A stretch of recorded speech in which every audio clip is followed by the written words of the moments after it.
નમસ્કાર, હું છું આપના સાથે ઈશા દુબે. આપ જોઈ રહ્યા છો જનસાક્ષી ન્યૂઝ. નજર કરીએ આજના મુખ્ય સમાચારો પર.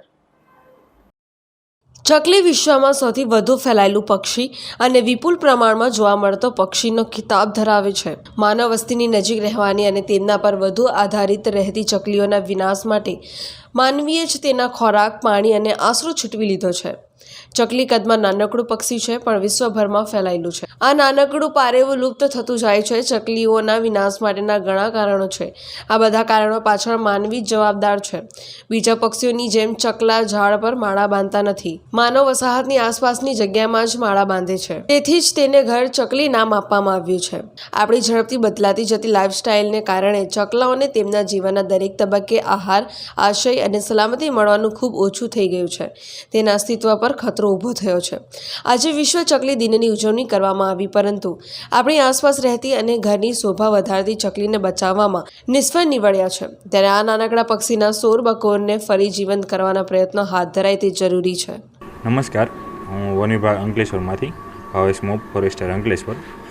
આજે આપણે જોઈએ તો વિશ્વ ચકલી દિવસ 20 માર્ચ આપણે શા માટે ઉજવવો પડે છે, એનું મુખ્ય કારણ આપણે જોઈએ તો ચકલી અત્યારે લુપ્ત થઈ રહી છે. શેના કારણે લુપ્ત થઈ રહી છે? તો આપણે જોઈએ તો શહેરી વિસ્તારમાં તો સાવ લુપ્ત થઈ છે મોટા પ્રમાણમાં. ગ્રામ્ય વિસ્તારમાં હજી તેમનું વર્ચસ્વ થોડું ઘણું રહ્યું છે. તો આપણે જોઈએ તો જે શહેરી વિસ્તારમાં જે કોન્ક્રીટના જે જંગલો બન્યા છે, જે પાકા મકાનો બન્યા છે, એના કારણે જે તાપમાનમાં વધારો થયો છે. તો એ તાપમાનના વધારાના કારણે ચકલીઓનો મૃત્યુદર વધી ગયો છે અને એના કારણે લુપ્ત થઈ છે. તેમજ શહેરી વિસ્તારમાં જે ટાવરો, મોબાઈલ ટાવરો છે, એના રેડિયેશનના કારણે, વાહનોના પ્રદૂષણના કારણે, આવા અનેક કારણો જે છે જે માનવોએ સર્જ્યા છે, એના કારણે જે ચકલી છે લુપ્ત થઈ છે. તો આપણે જોઈએ તો ગામડામાં હજી એનું વર્ચસ્વ છે, કેમ કે ગામડામાં હજી જૂના મકાનો છે અને ગામડાનું વાતાવરણ પણ એવું છે, ત્યાંના માનવીઓ પણ એવા છે કે જે સંવેદના સભર છે. તો આપણે જોઈએ તો ગામડામાં ચકલીનું થોડું વર્ચસ્વ રહ્યું છે. તો આપણે જોઈએ તો આપણે ચકલીને સંરક્ષણ માટે શું કરવું જોઈએ, અથવા આપણને શા માટે ઉપયોગી છે? તો ચકલી એ ખૂબ મનુષ્યનું મિત્ર ગણાય.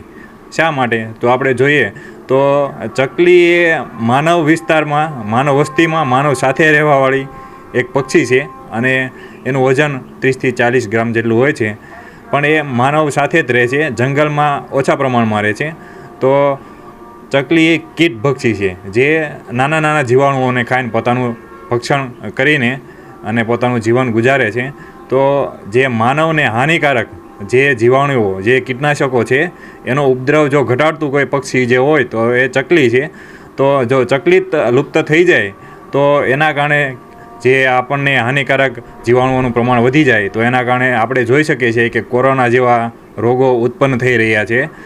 તો આપણે એક માનવી તરીકે આપણે ચકલીનું સંરક્ષણ કરવું જોઈએ. તો તેના માટે શું કરીએ? તો આપણે આપણા ઘરની નજીક એવું વાતાવરણ ઊભું કરીએ કે જ્યાં ચકલી માળો બનાવી શકે અને ત્યાં રહી શકે અને એને અનુકૂળ વાતાવરણ ઊભું કરીએ એક માનવી તરીકે.